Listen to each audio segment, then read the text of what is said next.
Hello students, देखिए class seventh का mathematics subject का हाफ ईयरली एग्जाम का पेपर है और इस पेपर की ये सेकंड वीडियो है।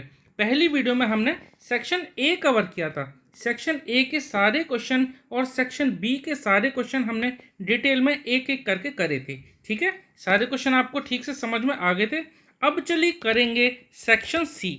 इस वीडियो में हम सेक्शन सी और सेक्शन डी और उसके बाद नीचे देखते हैं, हाँ सेक्शन डी तक ही है, तो दोनों ही सेक्शन हम इस वीडियो में कंप्लीट करेंगे। ठीक है, तो सेक्शन सी का पहला क्वेश्चन देखें, find the value of x of the following figure. यहाँ पर देखो ये ट्रायंगल दे रखा है, एक्स की वैल्यू हमें फाइंड आउट करनी है।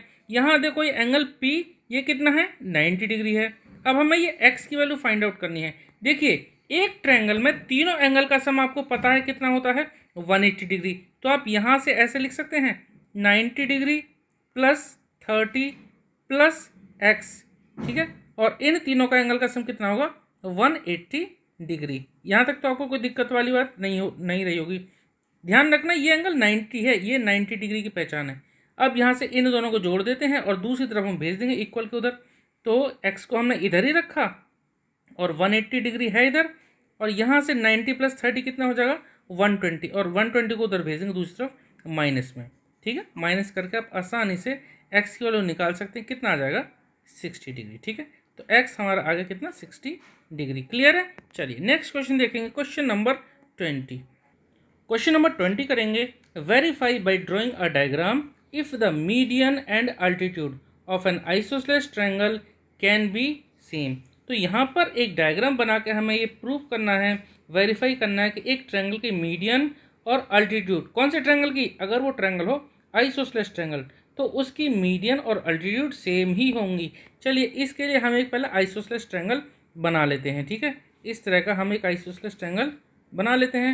आइसोसेलेस ट्रायंगल आपको पता होगा कि जिसमें दो साइड इक्वल होती हैं। यहाँ पर मैं इस साइड को इसके इक्वल मानता हूँ। ठीक है, ये ए है और ये बी है और ये सी है। अगर ये आइसोसेलेस ट्रायंगल है ए बी सी, तो ध्यान रखना इस पे अगर मैं ए से इस पे बी सी साइड पर अगर ये परपेंडिकुलर डालूंगा ना, ये परपेंडिकुलर जब मैं डालूंगा इसे, तो यहाँ 90 डिग्री तो बनेगा ही है क्योंकि परपेंडिकुलर है। साथ में इसको अगर ये ए डी है तो ये A D line B C को दो इक्वल पार्ट में डिवाइड करेगी। ये बात आपको ध्यान रखनी है। अब भाई मीडियन क्या होती है, तो मीडियन भी तो वही होती है, अगर एक एंगल से अगर अपोजिट साइड पर कोई लाइन जाती है, अगर उसको दो इक्वल पार्ट में डिवाइड करती है तो उसको हम क्या बोलते हैं, उसको मीडियन बोल देते हैं। ठीक है, तो इसका आंसर आ जाएगा, वेरीफाई करना तो यस तो है ये। ठीक है, तो इस तरह से आपको वेरीफाई करना है, इस तरह का फिगर बना लेना है आपको स्केल और पेंसिल की हेल्प से। ठीक है, इस तरह से आपको ध्यान रखना है। चलो नेक्स्ट क्वेश्चन है, question number 21। Check n equal to 5 is a solution of the equation और not a solution of the equation. यहाँ पर देखो दे रखा इस n प्लस 8 इक्वल टू 17। तो हमें जो n की वैल्यू है ना 5, ये यहाँ पुट करके देखनी है। तो देखो अगर लेफ्ट साइड में हम वैल्यू पुट करते हैं, अगर वो इक्वल के बाद यानी RHS के इक्वल आ जाए तब फिर हमारा वेरीफाई हो जाएगा, मतलब ये चेक हो जाए कि इसका सॉल्यूशन है। तो n की वैल्यू कितनी है, 5। तो अगर यहाँ देखें तो 5 प्लस 8 ये हमारा LHS है ना, LHS है, LHS हम यहाँ लिख देते हैं। तो 5 प्लस 8 कितना आता है, ये तो आता है 13, जबकि RHS में कितना है, RHS में हमारा 17। तो ये इक्वल नहीं है, 13 हमारा 17 के इक्वल नहीं है। तो इसका आंसर क्या आ जाएगा, इसका आंसर आ जाएगा नो। तो लिख देंगे हम इसमें नो, लिख देंगे no, n equal to 5 is not a solution. ठीक है, n equal to 5 is not a solution. ठीक है, इसको आप कंप्लीट कर लेना, इस तरह से लिख लेना, इज नॉट ए सॉल्यूशन। बात समझ में आ गई, इस तरह से आपको लिख लेना है। चलो तो क्वेश्चन नंबर 21 हमारा हो गया। उसके बाद क्वेश्चन नंबर 22 करते हैं। ठीक है, थोड़ी सी जगह यहाँ खाली कर देता हूँ ये मिटाने के बाद। चलो क्वेश्चन नंबर 22 करते हैं। देखो क्वेश्चन नंबर 22 है, सॉल्व द इक्वेशन। इस इक्वेशन को हमें सॉल्व करना है और उसके बाद हमें वैल्यू पता करनी है y की। अब देखो यहाँ से 5y माइनस 15 है, हम एक काम करते हैं 5y को फिलहाल इधर ही रहने देते हैं, माइनस 15 को आप दूसरी तरफ भेज दीजिए। तो ये क्या बनेगा, इसको मैं यहाँ लिखता हूँ। तो ये 5y तो हमारा ऐसे ही रहा, इक्वल टू क्या हो जाएगा 20 और प्लस का 15 हो जाएगा। ठीक है, 15 को हमने लेफ्ट से राइट तरफ भेज दिया तो साइन चेंज हो जाएगा। तो यहाँ क्या बचा, 5y इक्वल टू 20 प्लस 15 हो जाएगा ये 35। और यहाँ से जब y की वैल्यू निकालेंगे तो y इक्वल टू कितना आ जाएगा 5 जो है ना, ये 5 मल्टीप्लाई में तो दूसरे जाएगा तो डिवाइड में पहुँच जाएगा, यानी 35/5। आंसर कितना आ जाता है, कैंसिल आउट कर देते तो y की वैल्यू आ गई 7, तो y इक्वल टू 7 इसका आंसर आ गया। ठीक है, क्वेश्चन आपको समझ में आ गया। तो ये क्वेश्चन नंबर 22 की y की जो वैल्यू है ये कितनी आ गई, y इक्वल टू आ गया 7। चलो नेक्स्ट क्वेश्चन करेंगे, क्वेश्चन नंबर 23। क्वेश्चन नंबर 23 में देखो सिंपल मल्टीप्लाई करना है 3.8 को 0.6 से। इस क्वेश्चन का मतलब सिर्फ आपको ये चेक करना है कि आप जो है डेसिमल को सही प्लेस पर लगा पाते हो या नहीं। ठीक है, तो इसको चलो कर देते हैं, बहुत आसानी से सॉल्व कर देंगे। देखो जब भी आप इस तरह के मल्टीप्लिकेशन करें ना, आप सिंपल मल्टीप्लाई कर लो। पहले आप इसको एक बार 38 कंसिडर करो और इसको 6, तो आप मल्टीप्लाई करेंगे क्या आएगा, 6 8 जा 48, 8 लिख दिया, 4 कैरी, 6 3 जा 18, 6 3 18, 18 और 4 कितना हो 22, तो 22 हमने यहाँ लिख दिया, यानी कि ये आ गया 2 to 8। अब डेसिमल कहाँ लगेगा, देखो भाई एक तो यहाँ पे एक डिजिट से पहले यहाँ पर है डेसिमल ये, और एक डिजिट से पहले ही ये है, तो एक और एक दो, तो इसी तरह से एक दो डिजिट से पहले आपको डेसिमल लगाना है। तो कितना आंसर आ गया 2.28। क्लियर हो गया। चलिए next question, question number 24, find 0.4 divide by 2। देखो इसको भी हमें ऐसे ही करना, मैं यहाँ पर आपको एक बार डिवाइड करके बताता हूँ। 0.4 आपने यहाँ लिखा और उसको हमें डिवाइड करना है किससे, 2 से। आप डिवाइड कर दो 2 से, तो देखो ये 0 है, तो 0 तो आप यहाँ लिख सकते हैं, पहले पॉइंट है पहले ही तो लगा दिया हमने पॉइंट, तो 2 2 ज़ा 4, 2 2 ज़ा 4। ठीक है, पॉइंट तो हमारा खत्म हो गया क्यों, पॉइंट को तो हम ऊपर पहुंचा दिया है। अब माइनस कर देते हैं, 4 में से 4 माइनस किया 0, तो आंसर कितना आंसर आ गया हमारा 0.2। ठीक है, तो इसका आंसर कितना आ जाएगा 0.2। क्वेश्चन क्लियर हो गया आपको। चलिए क्वेश्चन नंबर 24 हो गया, आप करते हैं 25, थोड़ी सी यहाँ पर स्पेस खाली कर देते हैं। ठीक है, चलो सारे क्वेश्चन आपको समझ में आ रहे हैं ना। अगर किसी भी क्वेश्चन में कोई डाउट रहता है ना तो प्लीज़ आप कमेंट सेक्शन में ज़रूर पूछना। ठीक है, चलो क्वेश्चन नंबर 25। चलिए, एक car run 25 kilometre using 1 litre of petrol. देखो एक कोई कार है वो 25 किलोमीटर जाती है, कितने, 1 लीटर पेट्रोल में, तो 1 लीटर पेट्रोल में 25 किलोमीटर वो डिस्टेंस कवर करती है। How much distance will it cover using 1/5 litres of petrol. भाई 1 लीटर में हमें पता है, लिख लेते हैं, जब हमें पता है 1 लीटर में कितनी कवर करेगी, 1 लीटर में आप लिख सकते हैं, इसको लैंग्वेज में लिख नहीं रहा हूँ, आप इसको लिख लेना, डिस्टेंस कवर्ड इन 1 लीटर कितनी दे रखी है क्वेश्चन में, 25 किलोमीटर। ठीक है, अब ये 2 1/5, तो 2 1/5 लीटर में कितना कवर करेगी, सीधी सी बात है, आप यूनिटरी मेथड लगा रहे हैं, 1 लीटर में 25 किलोमीटर, तो 2 1/5 लीटर में क्या करेंगे, 2 1/5 को आपको मल्टीप्लाई कर देना है 25 से। ठीक है, अब 2 1/5 को पहले आप सिंपल फ्रैक्शन में लिख लें, 5 2 जा 10, 10 और 1 11, तो ये हो जाएगा 11/5 इंटू 25। आप इसको कैंसिल आउट कर दीजिए, 5 1 जा 5, 5 5 जा 25, तो 11 5 जा कितना आ गया 55 किलोमीटर।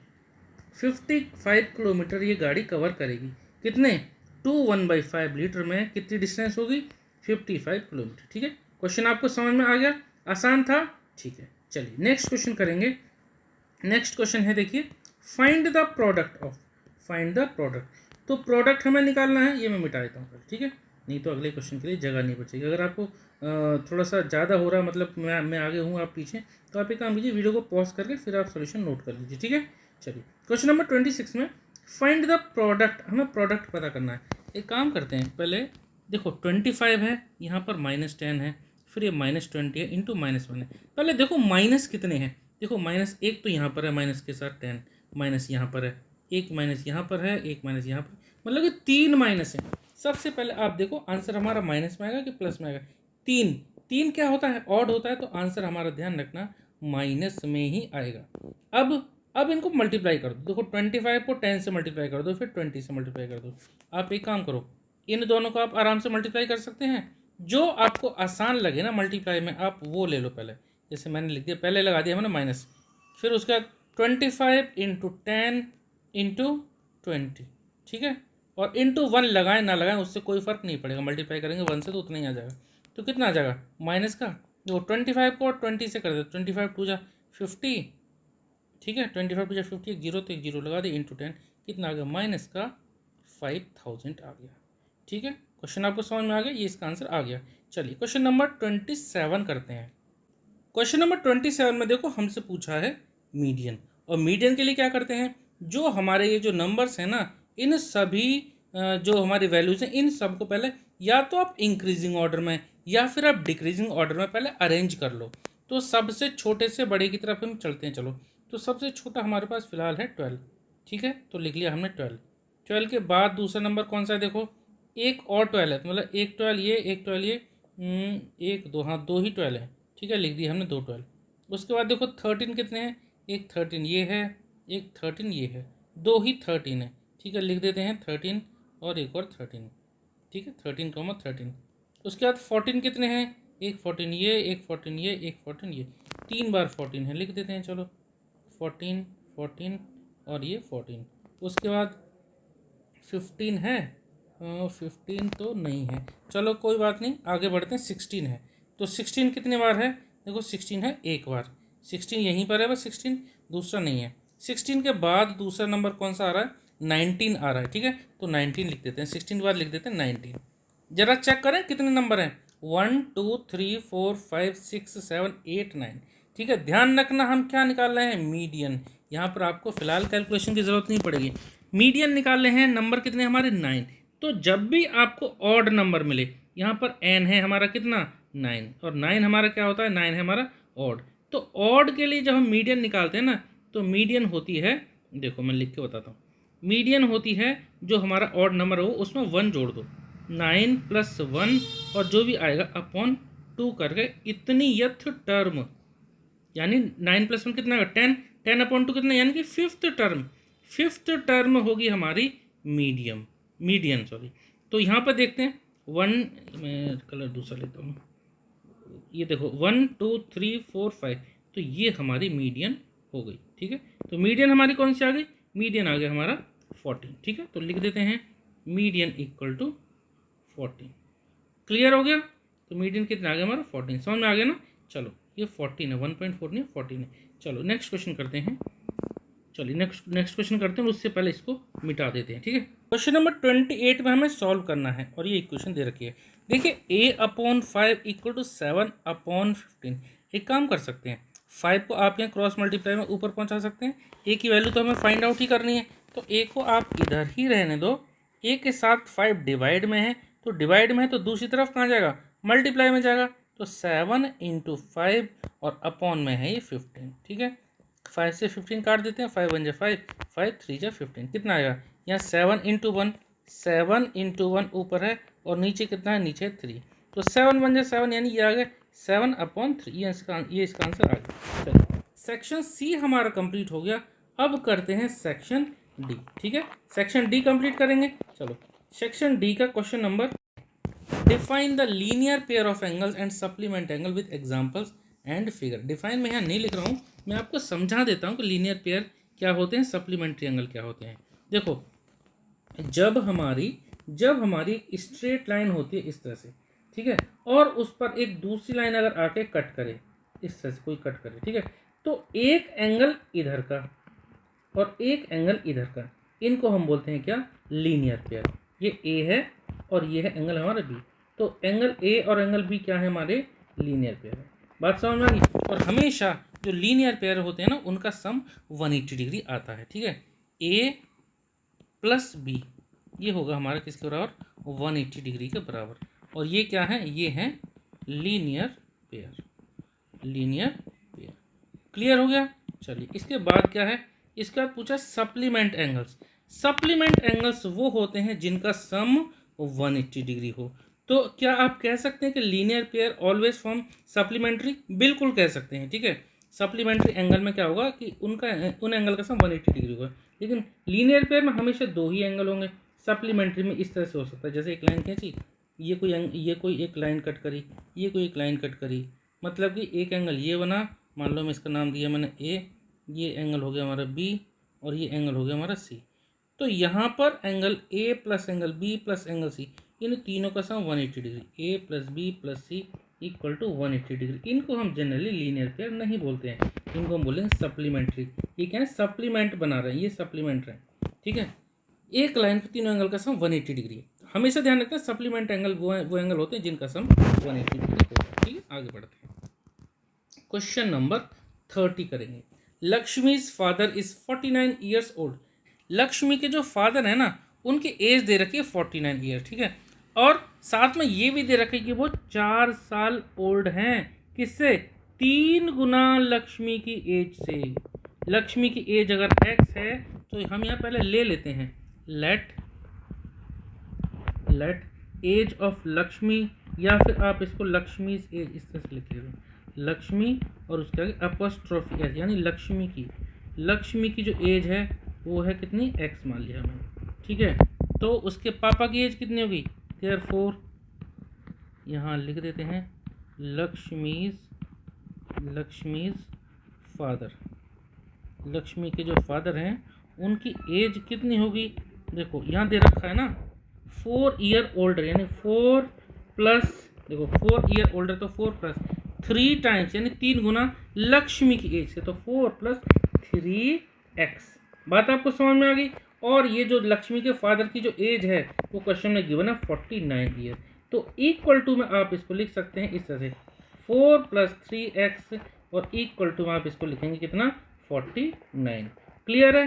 अब 3x को यहीं रहने दीजिए, और जो 4 है ना, 4 को आप दूसरी तरफ भेज दीजिए माइनस में, तो क्या हो जाएगा? 49 माइनस 4। 49 में से 4 घटा दीजिए, कितना बचेगा? ये बचेगा 45। तो 3x इक्वल टू 45। x की वैल्यू कितनी आ जाएगी? x यहाँ मल्टीप्लाई में, दूसरी तरफ जाएगा तो डिवाइड में, यानी 45/3 डिवाइड करेंगे तो कितना आएगा? 15।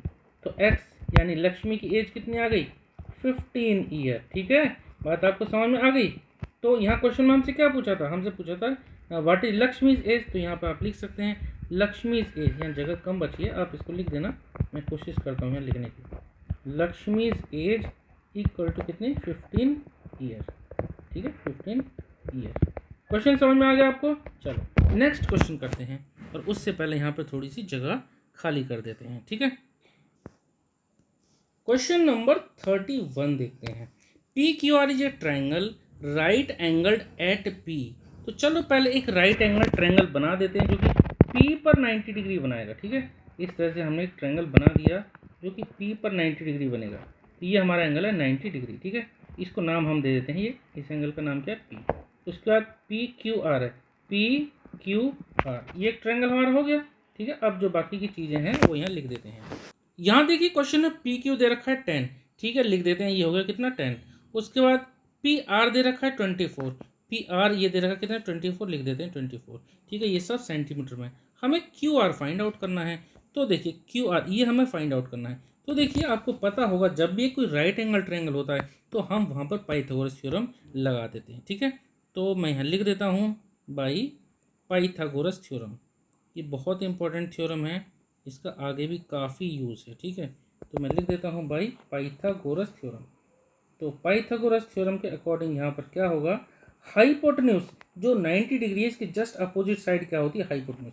तो हाइपोटेन्यूज का स्क्वायर इक्वल टू बेस का स्क्वायर प्लस परपेंडिकुलर का स्क्वायर, मतलब कि आर क्यू, या जो क्यू आर आप इसको लिख सकते हो आर क्यू का square equal to P Q का स्क्वायर प्लस आर पी या पी आर का स्क्वायर। ठीक है, तो आर क्यू कितना है ये हमें फाइंड आउट करना है, और पी क्यू कितना है? दे रखा है 10। तो यहाँ लिख देते हैं 10 और ऊपर लगा देते हैं पावर 2 यानी स्क्वायर। और पी आर दे रखा है 24, तो 24 लिख देते हैं और स्क्वायर इसका पावर 2 लगा देते हैं। अब देखो स्क्वायर का मतलब क्या होता है? स्क्वायर का मतलब होता है इस नंबर को अपने आप से मल्टीप्लाई कर रहे हैं। तो 10 को 10 से मल्टीप्लाई कर देंगे, ये हो जाएगा 100, प्लस 24 को 24 से मल्टीप्लाई कर रहे हैं, आप इसको मल्टीप्लाई करके देखना, ये आएगा 576, और इन दोनों को जोड़ेंगे तो ये कितना आ जाएगा? ये आ जाएगा 676। क्लियर? हमें आर क्यू की वैल्यू फाइंड आउट करनी है। ये तो आया आर क्यू स्क्वायर की वैल्यू, तो देखो आर क्यू की वैल्यू आएगी 26। ठीक है, 26। अब क्योंकि सभी सेंटीमीटर में थे तो ये हमने लिख दिया 26 सेंटीमीटर। अब हो सकता है कुछ बच्चों को ये डायरेक्ट नहीं समझ में आया कि मैंने यहाँ आर क्यू स्क्वायर तो 676 था और आर क्यू की वैल्यू 26 सेंटीमीटर कैसे लिख दी। देखिए मैं इसको आपको समझाता हूँ, ज़रा थोड़ा सा पेशेंस रखिए, एकदम से आपको समझ में आ जाएगा। ठीक है, चलो मैं इसी स्पेस में समझाता हूँ। देखो बात थी कि 676, ये जो नंबर है ना 676, इसका हमें निकालना है रूट, जो कि आप क्लास 8th में पढ़ेंगे। ये आर क्यू स्क्वायर था, आर क्यू के पावर 2 थी, ये आर क्यू स्क्वायर था 676। तो हम क्या करते हैं कि 676 के ना प्राइम फैक्टर कर लेते हैं इस तरह से। जब आप करेंगे तो 2 3 जा 6, और क्या आएगा फिर 2 3 जा 6, 2 8 जा 16। ये तो आपको करने आते हैं, फिर से कर देते हैं। 2 1 जा 2, 2 6 जा 12, और 1 बचेगा, 1 8 18, तो 2 9 जा 18। फिर 169 है, ये सिर्फ 13 की टेबल में ही आता है। 13 13 जा 169, 13 1 जा 13। आपको इसमें पेयर बनाना होता है और हर एक पेयर से एक लेना होता है। तो यहाँ से 13 से आपने एक ले लिया, 12 से आपने एक ले लिया, तो क्या आएगा 13 इंटू 2, कितना आंसर आ जाएगा 26। उम्मीद करता हूँ आपको ये क्वेश्चन क्लियर हुआ होगा। ठीक है, चलिए अब करेंगे next question, question number 32। Question की लैंग्वेज समझ लेते हैं पहले 32 की। Sachin scored twice as many run as Rahul. देखो ये आपके एनसीईआरटी बुक का ही क्वेश्चन है। सचिन ने डबल रन स्कोर करे जितने के राहुल से, और साथ में एक कंडीशन और है, टुगेदर मतलब कि दोनों के रन, सचिन के और राहुल के, together their runs fell two short of a double century. दोनों के रन अगर जोड़ देते हैं तो डबल सेंचुरी में 2 रन कम रहते हैं। ठीक है, तो how many run did they each one score. तो यहाँ देखो कंपेयर किससे किया है, सचिन ने स्कोर करे डबल किससे, राहुल से। तो राहुल से कंपेयर किया जा रहा है, तो हम यहाँ लिखेंगे लेट राहुल, ये let run score by Rahul ऐसे भी लिख सकते हैं, या फिर लेट राहुल स्कोर्ड, मानो कि राहुल ने जो स्कोर करे वो एक्स रन। ठीक है, एक्स स्कोर करे, तो देयरफॉर सचिन ने कितने करे होंगे भाई, डबल, क्वेश्चन में लिखा है ना डबल, तो देयरफॉर सचिन स्कोर्ड कितने, डबल यानी 2 into x, 2 into x run. ठीक है, तो ये राहुल ने एक्स रन और सचिन ने 2x रन।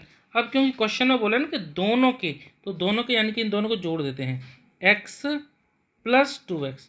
तो इन दोनों के जो रन जोड़ के हैं ना, यहाँ पे क्वेश्चन में दे रखा है कि 2 रन शॉर्ट पड़ जाते हैं डबल सेंचुरी में। डबल सेंचुरी कितनी होती है 200, उसमें से 2 शॉर्ट यानी 2 कम पड़ गए क्वेश्चन में, तो कितना बचे 198।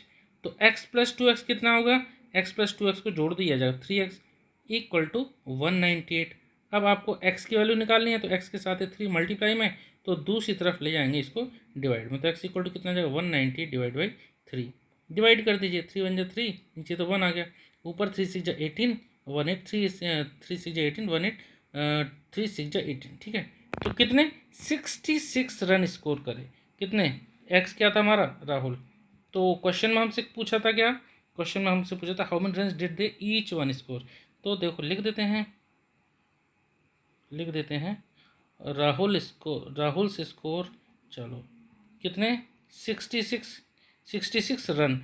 उसके बाद सचिन ने कितना स्कोर करा, राहुल ने 66, तो सचिन ने स्कोर कितना किया था, देखो अभी बताता हूँ। सचिन ने देखो यहाँ लिखा था ना ट्वाइस डबल, तो 66 का डबल कर देते हैं, तो 66 इंटू 2 कितना आ जाएगा, 66 का डबल कर देंगे तो 2 6 जा 12, 1 कैरी 2 6 0, 132 रन कवर करे किसने, सचिन ने। ठीक है, इस तरह से ये क्वेश्चन हमारा कंप्लीट हो गया। चलिए उसके बाद है भाई देखो बार ग्राफ बनाना है आपको, तो बार ग्राफ आप बना सकते हैं। ठीक है, यहाँ पर देखो क्वेश्चन नंबर 34 में हमें फाइंड, ये मल्टीप्लाई करने बहुत आसान है, मैं आपको फिर बताता हूँ, आप डायरेक्ट कर सकते हैं कैसे। देखो 2.5 को और 0.3 को आप मल्टीप्लाई कर दो, भूल जाओ थोड़ी देर के लिए कि कहीं पॉइंट लगा हुआ है, तो 25 को 3 से मल्टीप्लाई करेंगे कितना आ जाएगा 75। डेसिमल कहाँ लगेगा, देखो एक डिजिट से पहले यहाँ पर है, एक डिजिट से पहले यहाँ है, तो एक और एक दो, तो 1 2 2 डिजिट से पहले यहाँ पर आपको पॉइंट लगा देना है, और पॉइंट से पहले आप यहाँ 0 लगा सकते हैं। क्लियर है, ये आंसर आ गया। नेक्स्ट देखते हैं 1.3 इंटू 3.1। अब डायरेक्ट इनको पहले मल्टीप्लाई कर दो, 13 से कर देते हैं, 13 1 जा 13, 1 कैरी 13 3 या 39, 39 और 1 40। ठीक है, 13 से आप इसको डायरेक्ट मल्टीप्लाई कर सकते हैं जैसे मैंने किया, या फिर आपको डायरेक्ट नहीं करना आता तो आप सिंगल करके भी लिख सकते हैं। 13 1 जा 13, 1 कैरी 13 3 39 और 40। एक डिजिट से पहले यहाँ पॉइंट है, एक डिजिट से यहाँ, तो 2 डिजिट से पहले आपको पॉइंट लगाना है। 4.03 करेक्ट आंसर। इसके बाद हमें डिवाइड करना है, 0.35 को डिवाइड करना है 5 से, जैसे मैं आपको ऊपर बता चुका था पहले, मैं आपको फिर से एक बार बताऊंगा। इसका आंसर ध्यान रखना, इसका आंसर बहुत बच्चे गलत करेंगे, ठीक है, इसका आंसर कितना आएगा 0.07, ठीक है 0.07 आएगा।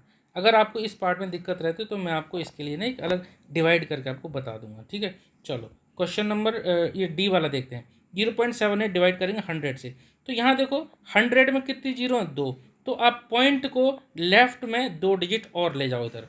78 था पॉइंट था हमारा यहाँ पर 7 से पहले, ये भूल जाओ। अब ये नीचे कितने 2 जीरो है ना, तो 1 2 और इसके बाद आप पॉइंट लगाओ, ये इसका आंसर आ जाएगा, ठीक है। तरीका मैं आपको पार्ट 1 जो वीडियो था ना, मैंने आपको वहाँ डिवाइड करके भी बताया था।